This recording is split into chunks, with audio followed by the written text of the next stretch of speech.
They're here somewhere. Oh, you, they're not, okay. Let's start.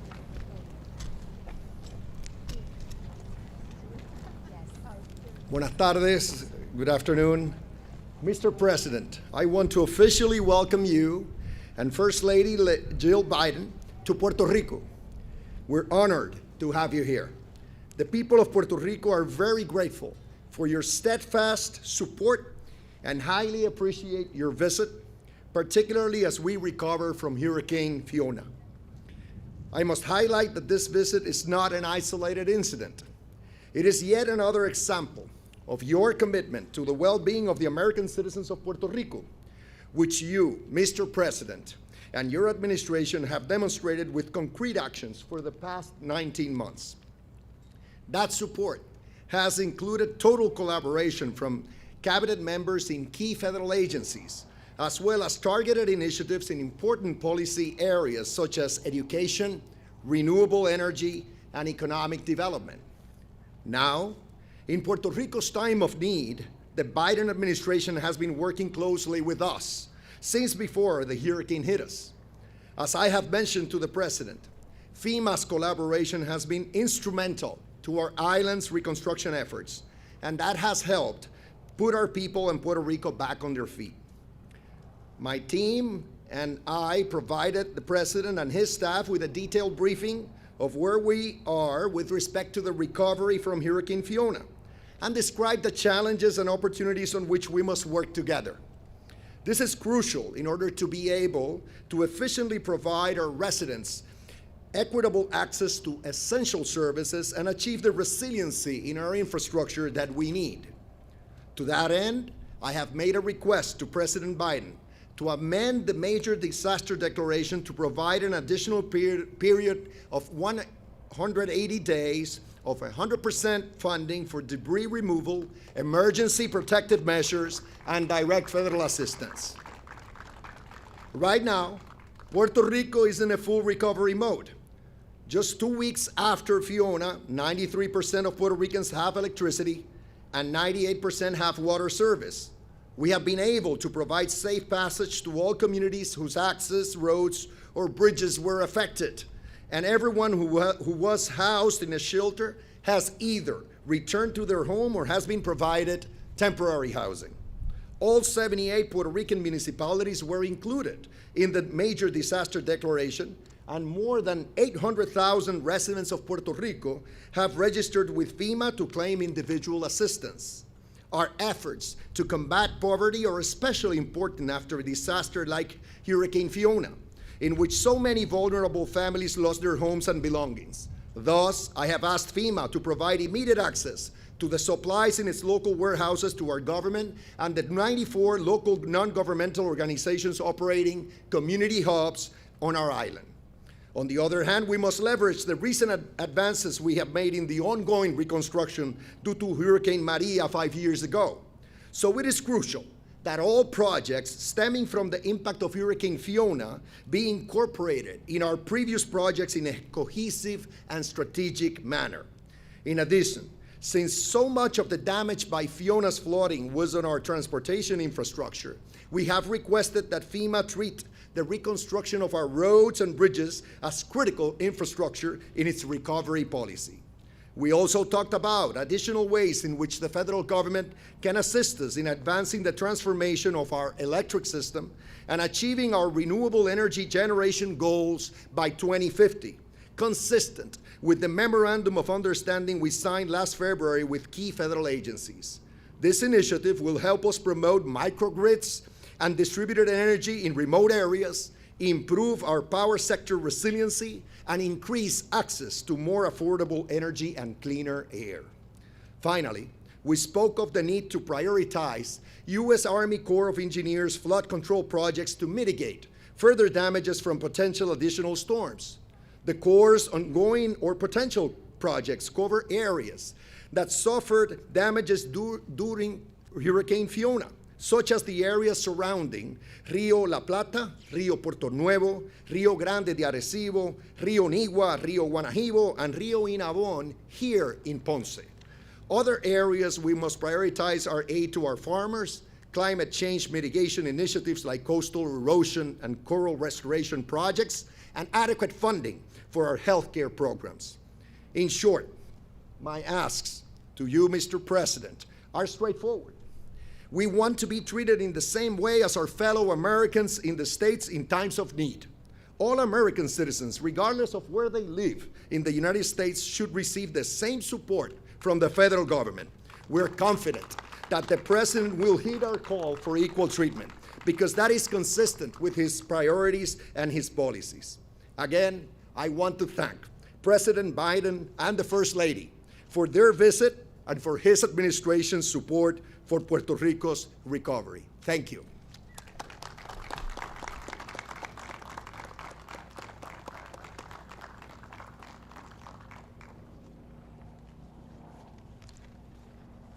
Le brindo la más calurosa bienvenida y agradezco la visita del presidente y la primera dama al pueblo de Ponce, al cual pertenezco y donde he vivido toda mi vida. Me presento, mi nombre es Maritzaida Pacheco Cosme y trabajo en los centros Sorisolina Ferre, en la playa de Ponce. Los centros fueron fundados por Sorisolina Ferre, una mujer misionera cuyo legado fue de amor y servicio, el cual nosotros tratamos de honrar con nuestro trabajo y dedicación. Nuestras comunidades y Puerto Rico atravesaron un sinfín de atropellos. María fue devastador. Quisimos renacer. Luego de eso fuimos atropellados por temblores, pandemias y recientemente el huracán Fiona. No hemos podido recuperarnos del todo. María fue horrible, perdimos algunos incluso hasta familiares. Fui de esas familias que tuvieron que refugiarse en Estados Unidos para poder regalarle a mi familia una estabilidad. Pero sentía que debía volver a Puerto Rico y fue ahí donde los centros Sorisolina Ferre me brindaron la oportunidad de hacerme parte de este maravilloso equipo. Sin duda, he tenido muchos años de experiencia. Cuando miro a mi pueblo, sé que es un pueblo resistente, luchador y que no se quita. Pero si miramos nuestras comunidades desde el privilegio, podemos pensar que estamos exagerando. Pero cuando nos damos la oportunidad de poder sumergirnos un poco, podemos ver que los problemas son más grandes de lo que pensamos. Pero como decía Sister, servir es nuestra manera de hablar. Y lo seguiremos haciendo como lo hemos hecho todos los días, hasta levantar nuestras comunidades y levantar nuestra isla. Agradezco la visita del presidente Biden y la primera dama, Jill Biden. También agradezco su apoyo y asistencia que nos ha brindado hasta el día de hoy. Espero que alcance a comprender nuestras más sencillas necesidades. Y para mí es un honor presentar en el día de hoy al presidente Biden.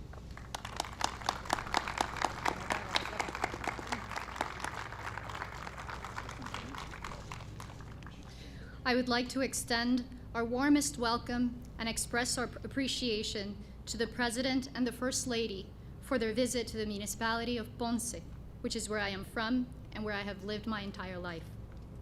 Allow me to introduce myself.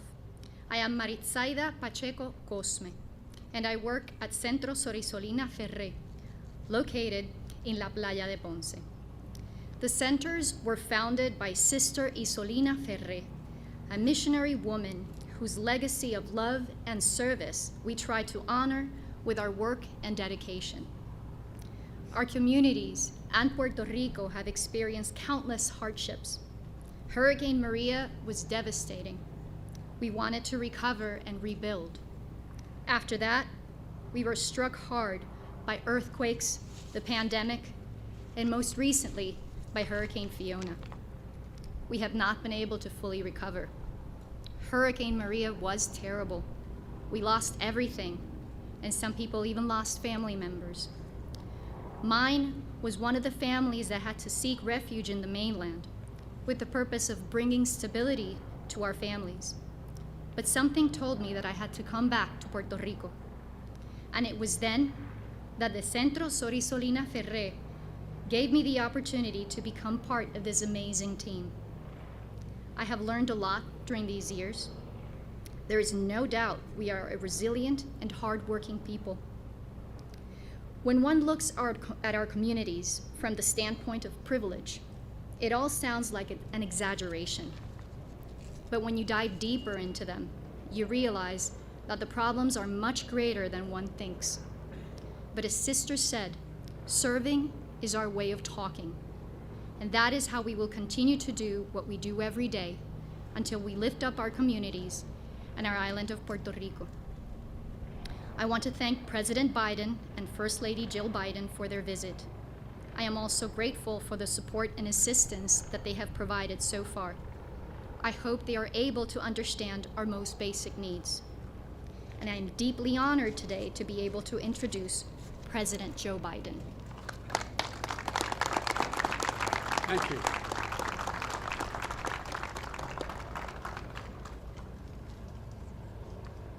Well, my name's Joe Biden, and I don't want the headline to read, Biden brings storm to Puerto Rico.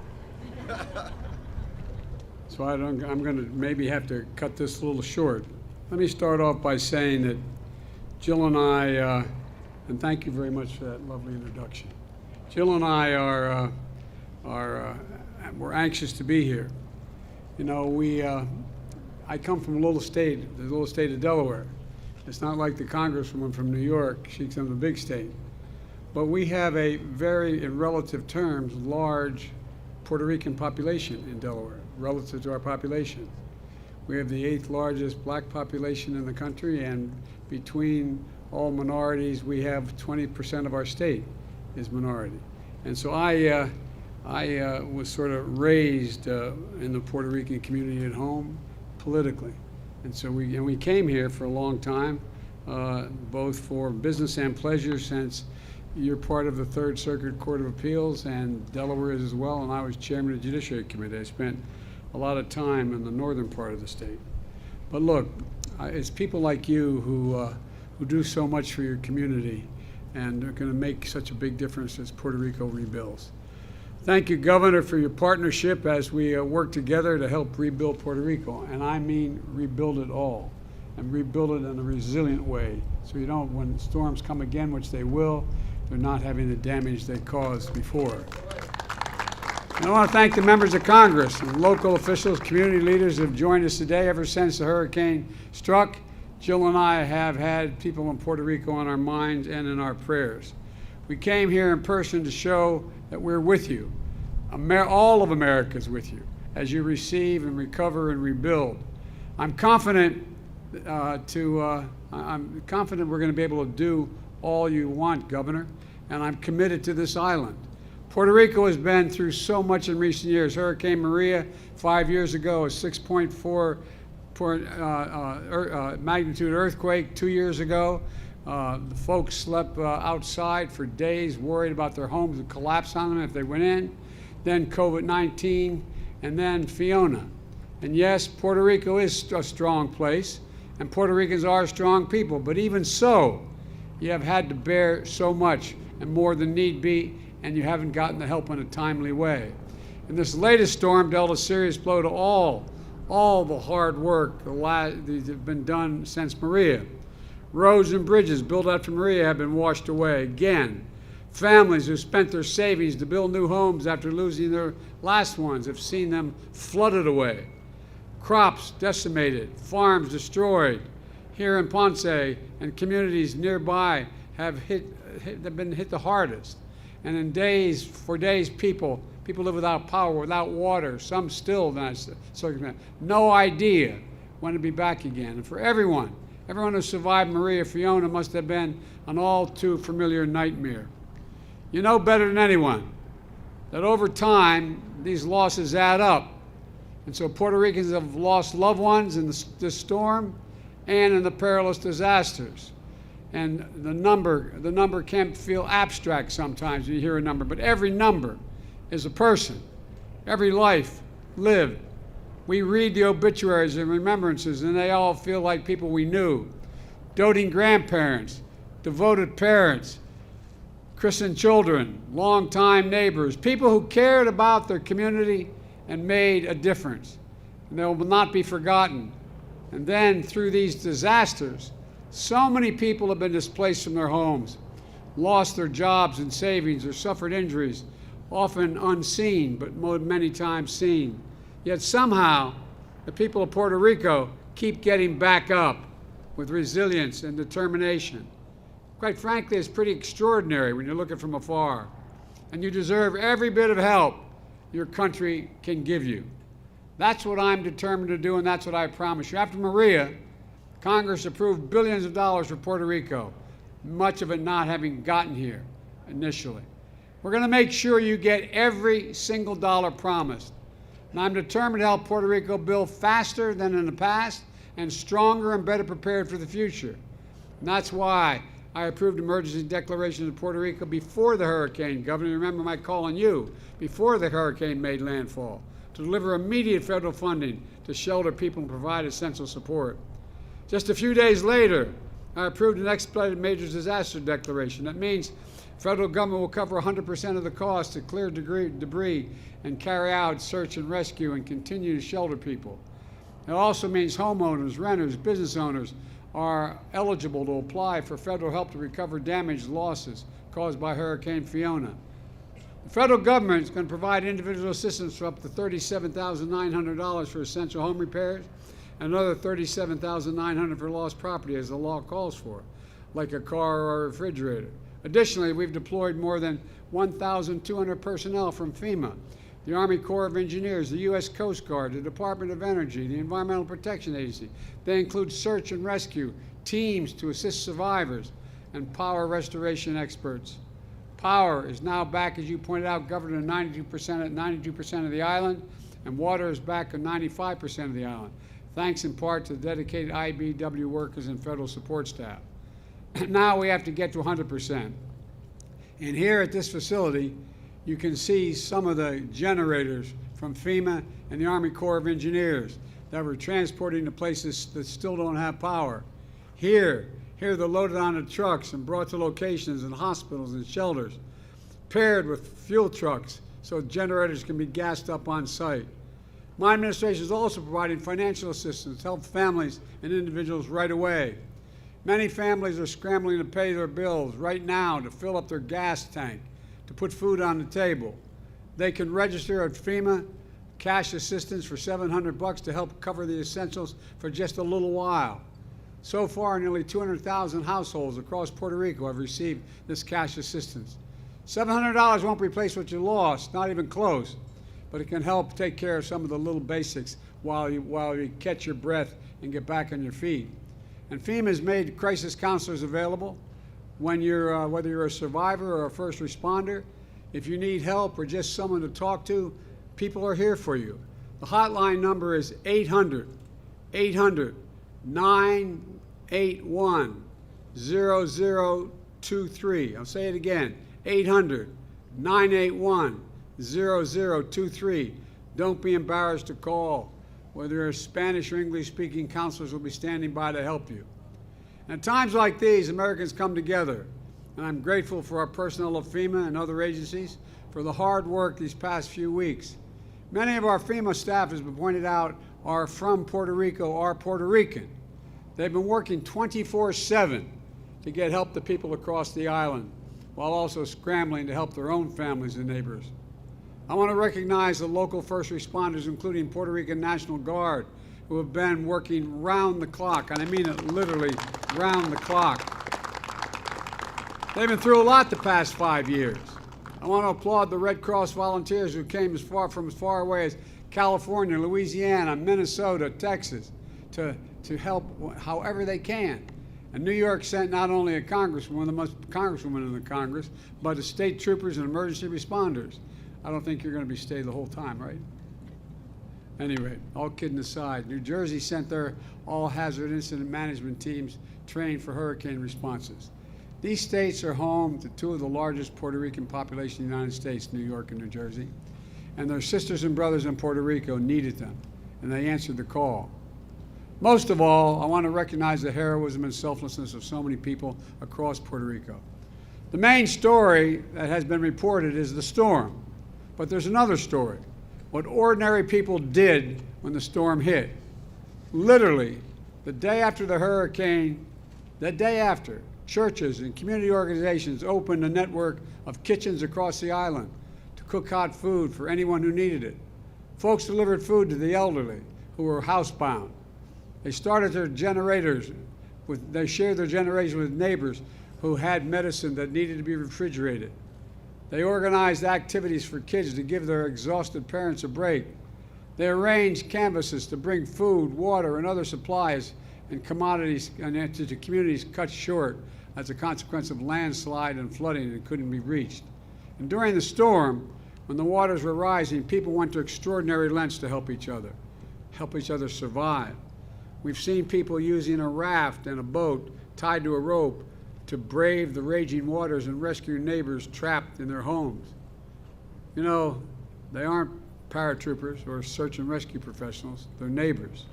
They're just regular folks ready and willing to do whatever they could do when their help was needed, when the neighbor was in trouble. And thanks to them, all the people of Puerto Rico, this recovery from Fiona is underway. I'm encouraged by all the stories that are opening up, the hospitals that have kept running, the supply chains that held steady, and the debris has already begun to be cleared on roads across the island, and we will continue the debris coverage. Still, we have to do more.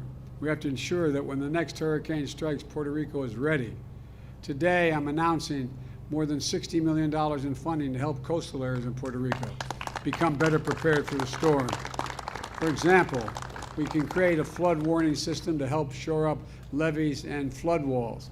In addition, there's nearly $700 million in infrastructure investments in Puerto Rico that have already been announced since I signed the bipartisan infrastructure law last November. For example, we've awarded $90 million to upgrade PR2 highway, and we've announced $163 million to begin construction on a canal to restore Cano, help me with the pronunciation.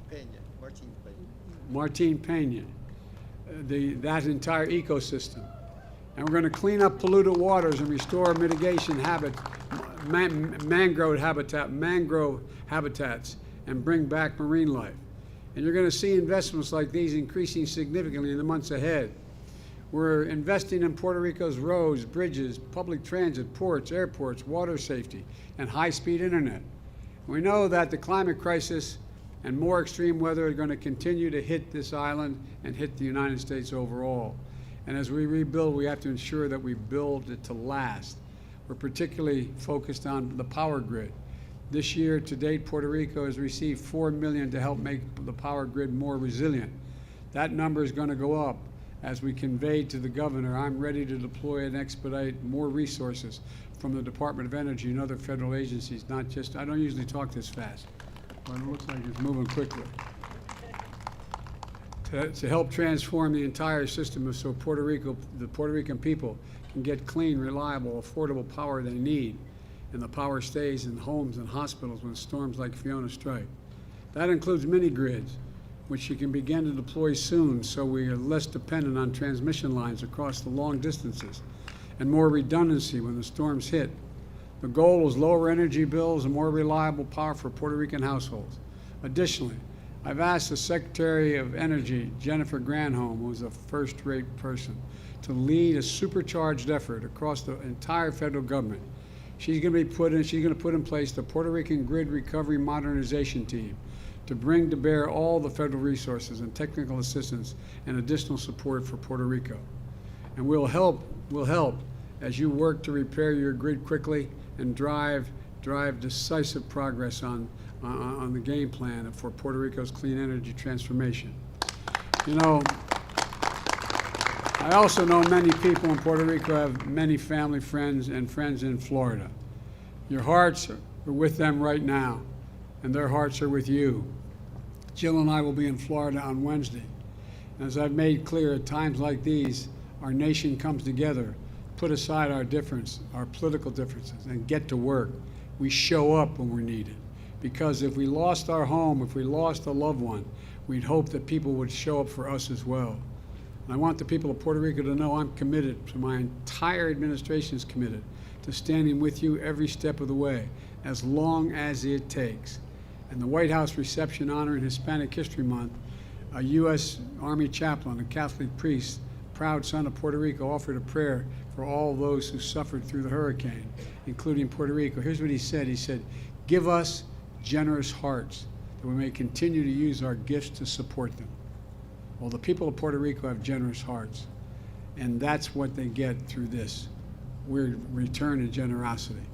And that's the generous hearts that the rest of the country are going to make sure we continue to provide. But I want to say it again. We are not leaving here as long as I'm president until everything, I mean this sincerely, until every single thing that we can do is done. God bless you all, and and all of you who are hurting. And may God protect our troops and all those brave souls that risk their lives to help others survive this tragedy. And I usually don't quite talk this fast, but it looks like we made it. Thank you very much.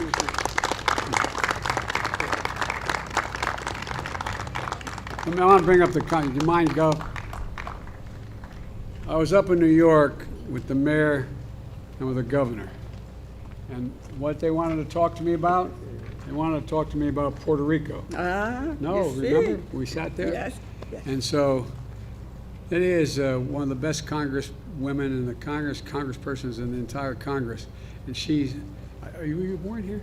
Yes, I was born here. I And my family, my entire family is here. It's here? All right, I hope I don't 9 get you in brothers trouble and with my... sisters. 9 brothers and sisters. Well, God bless you. I tell you what, my mother used to think that anybody who had that many children, we only had 4, she'd say, no purgatory for mom, straight to heaven. Thank you. Straight to heaven. Thank you. Anyway. Thank you for being here. Thank you. We love you. Thanks, everybody. We're going to get this done. We really are.